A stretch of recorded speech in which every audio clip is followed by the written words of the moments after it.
En el momento en que fui convocado para participar de la gesta de Malvinas, tenía 42 años cumplidos, iba para 43, por lo tanto, en la actualidad tengo 85 y como quien dice, para los 86 ya. Me encontraba trabajando en Comodoro Rivadavia, en la provincia del Chubut, y a las 11 de la mañana de ese 2 de abril fui convocado por el segundo jefe de la 9ª Brigada de Infantería de Ejército y ahí nomás recibí la petición del obispo castrense para designarme como capellán de las fuerzas que habían desembarcado esa mañana en nuestras Islas Malvinas. La función con la que me designaron fue la asistencia espiritual. Lo específico era atender al personal de ejército, prepararlo para la celebración de la Semana Santa que se avecinaba. Por supuesto, no pude negar la atención espiritual a otras fuerzas, a la Armada, a la Fuerza Aérea, posteriormente también a Prefectura y Gendarmería. No tenía un lugar fijo, hacía noche donde ella me tomaba, pero sí el centro de operaciones era Puerto Argentino, pero extendí la acción a toda la península del aeropuerto, al excuartel de los Marines Modi Group, luego a los asentamientos de defensa de Sapper Hill, de Two Sisters, de Harrier. Estuve también en Darwin, Goose Green, Bahía Fox, es decir, allí donde había un puesto de defensa, allí también brindé mis servicios religiosos. La noche del 14 de junio, hacia las 22 horas, fui a la última zona de combate para ver si había algún herido para poderlo transportar ya no al hospital que estaba tomado, sino al Yewin, que era un barquito de la plataforma Mosconi, y con él yo los trasladaba hasta el Almirante Irízar, el buque hospital nuestro, que estaba a 40 minutos de navegación mar adentro. Luego, cuando decidí regresar a Puerto Argentino, un militar, que años después supe que se trataba del entonces capitán Farinella, me pidió que ubicara al soldado González del Regimiento de Infantería 4 que iba herido al continente y le entregara 2 paquetes que me acercó. A fin de no olvidar el nombre y el regimiento, anoté los datos en la bolsa de polietileno. No habíamos transcurrido muchos pasos por ahí y él se retiró sin darme más explicaciones.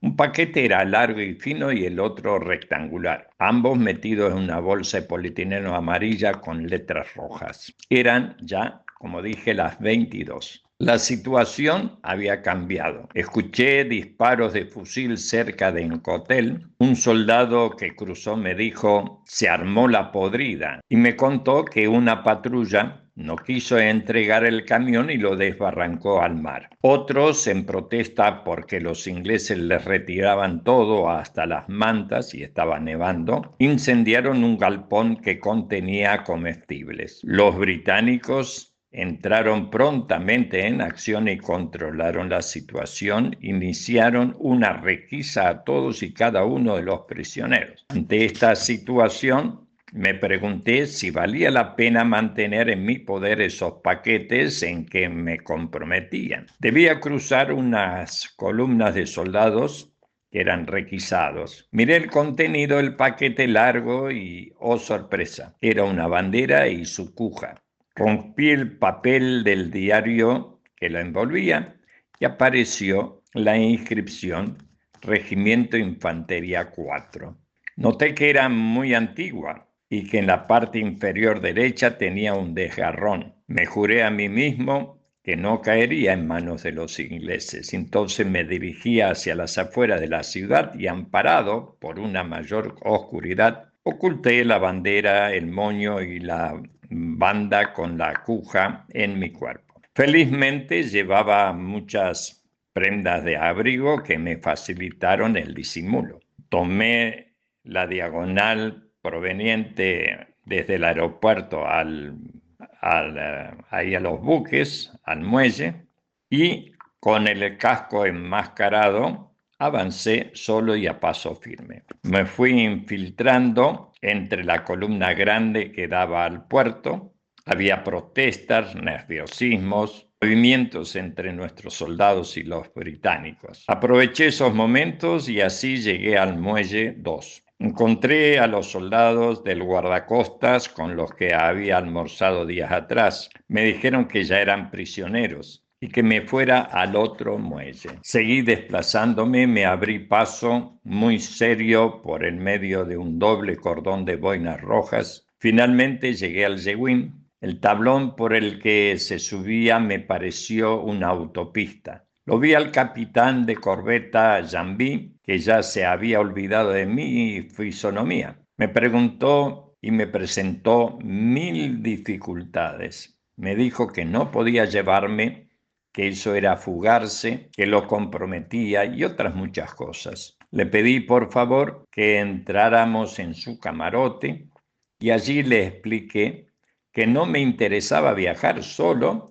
que esto, mostrándole los paquetes, debían llegar al continente. De inmediato cambió de opinión y escuchó toda la odisea por la que había pasado para llegarme hasta el Yeguín con la bandera y demás. Otro hecho que no me resisto a contarles es el que durante una misa estábamos todos muy concentrados cuando, en el momento de la consagración de la hostia, al elevarla, la miro hacia el firmamento y diviso un Sea Harrier que venía sobre nuestra posición.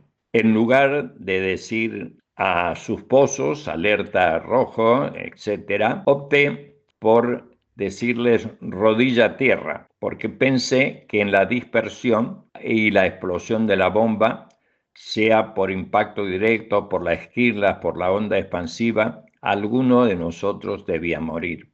Por lo tanto, ahí nos quedamos, rodilla a tierra. Los soldados ciertamente no lo habían advertido. El avión llegaba, pero su ruido no, por ser supersónicos. Y cuando después que tira su bomba, él pasa por arriba de nuestras cabezas y se eleva para salir del efecto de su propia onda expansiva.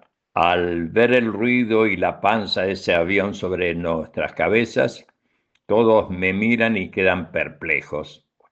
Yo hice un rato de silencio para ver si se escuchaba la solicitud de algún camillero, de sanidad, de la ambulancia, etc. Y como hubo un perfecto silencio, nadie pidió nada, yo dije de pie, tomé el cáliz y seguí consagrando ese cáliz y así terminó toda la misa, que nos quedó como una experiencia más de que teníamos la presencia del Señor y que Él nos protegía. De Comodoro Rivadavia me queda un gratísimo, pero gratísimo recuerdo. Cuando estábamos en alta mar, nos dirigimos a Comodoro y como yo estaba residiendo ahí, hablamos al hospital regional, el cual se portó excelentísimamente bien, porque evacuó a todos sus pacientes. Los de terapia intensiva los llevaron al hospital de IPF allá en el kilómetro 3, los otros terapia intermedia a clínicas particulares y los que estaban en tratamiento de ambulatorio, pero que no eran de Comodoro, se los llevaron familias particulares, ¿no?, que los adoptaron como hijos y los llevaban para sus curaciones al hospital y se los llevaban nuevamente a sus casas y los atendieron de lo más bien.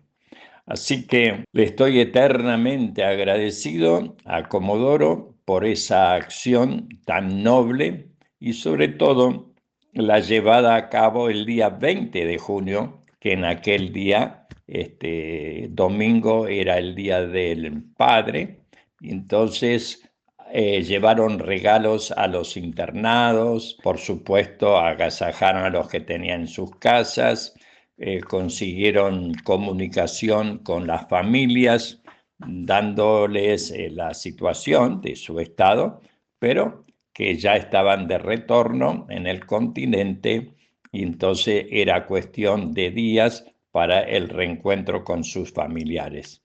Así que mis felicitaciones a lo largo de los años, recuerdo siempre esta anécdota y bendigo a toda la comunidad de Comodoro Rivadavia. Pero hoy particularmente aprovecho esta ocasión para saludar a todo el pueblo de Comodoro, que está en mi corazón. Realmente nunca había vivido una cosa así al regreso de Malvinas. Cómo desalojaron el hospital regional para albergar los 450 heridos. Cómo el hospital de YPF recibió los de terapia intensiva del regional.